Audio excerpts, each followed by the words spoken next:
In today's video, I'm going to teach you how to create vertical captions in Premiere Pro for TikTok and Reels. By the end, you'll have clean, readable captions that run vertically and look great on mobile platforms. Start by importing your video into the timeline so you have something to work with. Once your footage is in place, head up to the window menu and select Captions and Subtitles. This opens the Captions panel where we'll create and manage our text.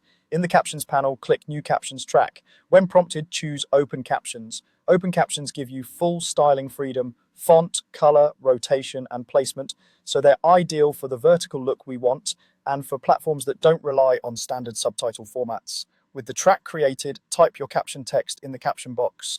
Keep each chunk concise and break longer sentences into shorter lines for readability. Short, punchy lines are easier to scan on a phone screen.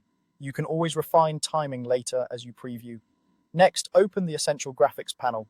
To make your captions vertical, rotate the text box 90 degrees, or switch to the vertical type tool if you prefer true vertical writing.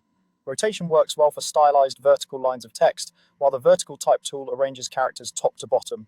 Pick the approach that matches your design and language needs. Adjust the font size and position so the captions fit a vertical video format like TikTok or Reels. Choose a bold, high contrast font and aim for legibility over flair.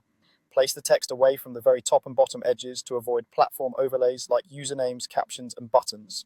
Keeping the text slightly inward and centered vertically usually reads best. If your sequence isn't already 9:16, frame your text within the area that will be visible on export.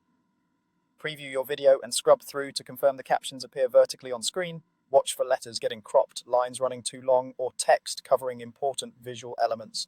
Make small tweaks to size and position until everything feels balanced and readable. When you're happy with the result, export the video. You can burn the captions into the video so they're always visible, which is common for TikTok and Reels, or export a sidecar file if your destination supports separate caption files.